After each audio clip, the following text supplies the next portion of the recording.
Hello, welcome to a how to draw video. I'm gonna do Korra. I'm gonna explain how I kind of draw her. So first off, I got a reference picture from Google. Not the best picture I found, but yeah, it will do for the video. So first off, I just draw a basic shape of a somewhat of an oval, and just kind of get the overall kind of groundwork of this character.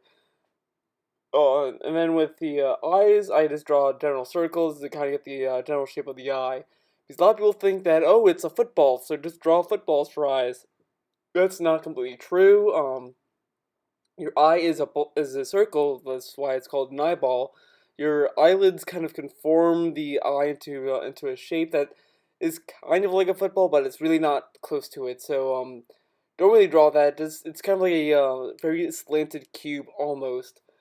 Um, but yeah, the other thing is that kind of helps you with drawing realistic eyes and kind of helps you with that kind of thing. But with this, since this is kind of like an animation, kind of close to anime, the eyes are a little bit more, you know, characteristic, has more of a personality compared to normal eyes. So this is really the first time I'm drawing this. So there's gonna be a lot of stuff where I'm, taking a really long time to understand it. So this is me, learning. But with drawing, when you learn, one way, you kind of can learn other stuff through studies, and that's the other importance with getting reference images. When you're doing art in general, always get reference work, because if you don't get a reference, you're not gonna completely understand anything. And the other stuff that also helps you is repetition. You always gotta keep working on stuff because uh, if you're not really going to draw lots of repetition, never gonna understand the shape or form.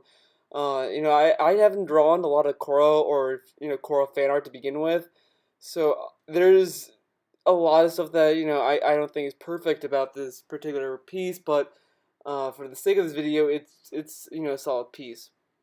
The other thing that I also recommend is breaking everything down to shapes. Here, I mean, yeah, I'm drawing a person, but I don't try to think of it as, an object or a person or anything. I'm just thinking of it as basic shapes. Um, because the way that when you think of shapes, I mean, you can understand shapes. I mean, with like for instance, Korra's hair is really just a blob. I mean, it's very easy to think of, oh, it's hair. There's gonna be strands and there's gonna be all kinds of stuff, and but don't think of it. Don't think about it that way. It's literally just a solid image of just a blob. So just think about it, just break that down into a shape. You know, especially with coarse hair, especially when the longer hair. I mean, I haven't done the short hair Korra version yet, but there's a lot of V shapes to keep in mind. And the other thing that I may not do in this video, but there's also nice things you can do with positive negative space around her head. You could draw like the other shapes that kind of conform to how she's supposed to look, etc. But I don't really do a lot of it, but especially the space between where her hair goes to the side and her jaw. I kept looking at that and thinking of the shape in between. It's like, well, it's kind of like a small little triangle, etc. Um, so you got to break things down to shapes in any direction you can, uh, because otherwise you're just gonna be kind of stuck and you're not gonna really move forward, and you're just gonna be staring at it and be like, well, what's gonna happen? So, yeah, and with this, it takes a long time. So I'm not saying it takes like an hour or whatever to kind of hammer any work out, but if you really wanted to get good, you're gonna have to slow down your work. I mean, the other thing that a lot of people tend to do is really choke up on the pencil and use your wrist. It is really easy to get stuck in that, and it's not necessarily bad or wrong or anything, but the a nice way to do it is to be really loose with your gestures. So really draw through the elbow. Really just use your elbow when you're doing it. But I mean, don't get too crazy with your elbow, but just kind of use your elbow just to kind of give you that momentum. You really should be energetic with your work, because you're really not going to get into that. Because the only time you should be choking on your pencil and kind of using your wrist is when you're doing very small detail stuff, because that's really what it's supposed to. It was just really good for. But when you're doing like really big gestures, like drawing the shape of the head, drawing the shape of her hair, that kind of stuff, you should be using your elbow to do that kind of stuff. And to me, I would also use the unison of the wrist as well as you're doing it, so you kind of have some control over your pencil when you're doing it, because otherwise you're just gonna be drawing crazy. So you kind of have to balance between the elbow and the wrist. The wrist movement should really be used when you're doing like very small detail stuff like her nose or uh, her eyes, that kind of stuff, because those are really small, minute details. Now, of course, I'm using a application to do this, but a lot of stuff I'm using here I would use with a pencil. Yeah, you can't really zoom in on stuff when you're doing stuff on paper, but um, I'm gonna tell you this as well. You shouldn't be like hovering over your work and just kind of like squeezing yourself against your paper. Give some space in between and just kind of go, and then just take a few steps back and look at your work and just keep going, because the thing with art is you're always going to be refining stuff. You're always going to be going back in. So don't get too attached with what you draw first. Whatever you draw first, always anticipate you're going to be changing it. That's what I've been doing a lot in this piece, is that I keep changing stuff, keep adding stuff. Because yeah, I'm trying to keep it close to the reference image, but you can't really be attached with what you're working with, because if you get attached with it, you're gonna be married with it, and you're never gonna see the flaws in your work.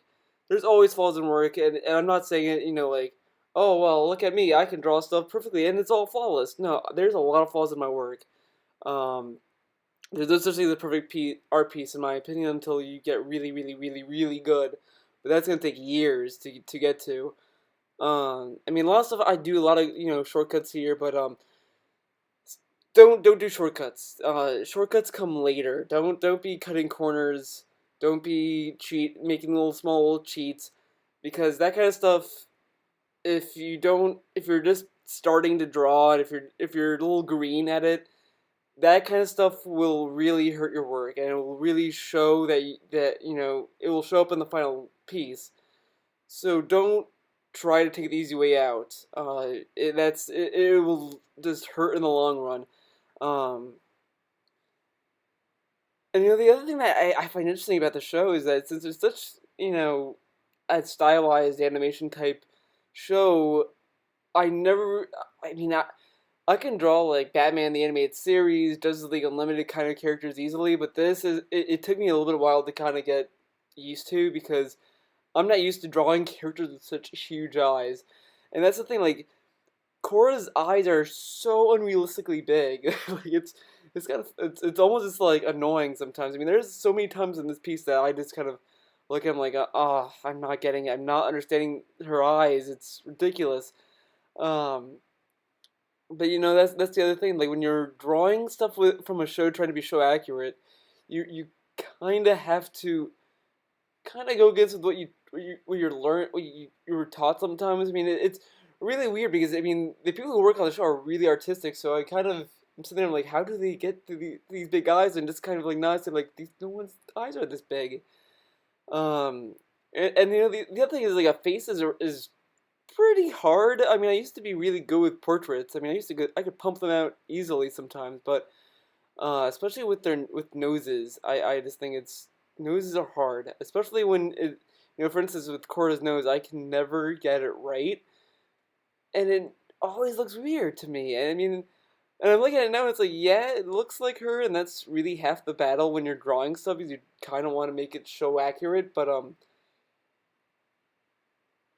the other thing you have to look for is it recognizable, and that kind of stuff comes later. Because that's the thing, when you start drawing, you really get attached to how the image is supposed to look like, and that is just really, you're jumping the gun there. I mean, that's a little bit premature. You can't be making these kind of commitments. You really have to step back and say, hey, this doesn't look like her, but let's just break it down to shapes and worry about her look later. Um, I mean, yeah, you're gonna be kind of at the same time intuitively thinking of, oh well, she has to look at her like this as well, but just break it down to shapes. If you break it down to shapes, it's gonna make things a lot easier, and don't get attached to a lot of stuff. I mean, like here I'm just trying to work on the jawline some more. I mean, that's the other thing. Like her jawline goes in a very soft triangle type of gesture. I mean, The thing with women, especially in a lot of animations, that they draw them with a lot of soft curves. Men have a lot of rigid, rough kind of curves and lines. Women, they're not drawn like that. They're drawn with very soft angles and strokes. Another thing, like you're gonna be making a lot of strokes as well, but don't make harsh strokes. Hard strokes are really hard to work with. If you have a pencil, I would recommend getting a 2H and an HB and a B. Because 2H is very light and harsh. I mean, it's harsh kind of pencil, but it's really light. And then HB is the middle ground. B is very dark and soft. But use 2H is great for drawing light strokes, and then you go back in with a 2H and kind of make the final strokes that you need. Um, Now here what I'm doing is I'm drawing little paths for the shade, so I can kind of see where the shade is going to go. So at the same time here, I'm noticing that well the shade doesn't really align with the eye very well, so I'm redrawing the eye. And here I'm realizing that hey, the eyes are really big, so I'm drawing them really huge and a little bit more. So the more and more work on it, the closer you are going to get to what you want. But yeah, as I say, when you're doing strokes, you should always do soft lines first. Don't be pushing the pencil like deep on the paper. Just go lightly first, and then keep doing it for a while. Erase some stuff if need be, but you know you- just go in with a soft pencil, then go in with a an HB or a normal pencil, and just kind of make those final lines to kind of outline the character's face, because because soft lines are really easy to erase and kind of go over. If you start with this doing harsh lines, it's really hard to kind of balance the errors and kind of work with it. So don't go in with a deep pencil and all that. Don't do that. Just get a go to your art store or something and get like a light pencil and just kind of go from there, because you want to start light and then go to hard, then go to dark. So just remember light to dark, general to specific, and all that. So I think that's it. But just to wrap up, this is really what I'm working with. I really like this episode. So thanks for watching. See you on the next part that's coming sometime. So thanks for listening. See you next time.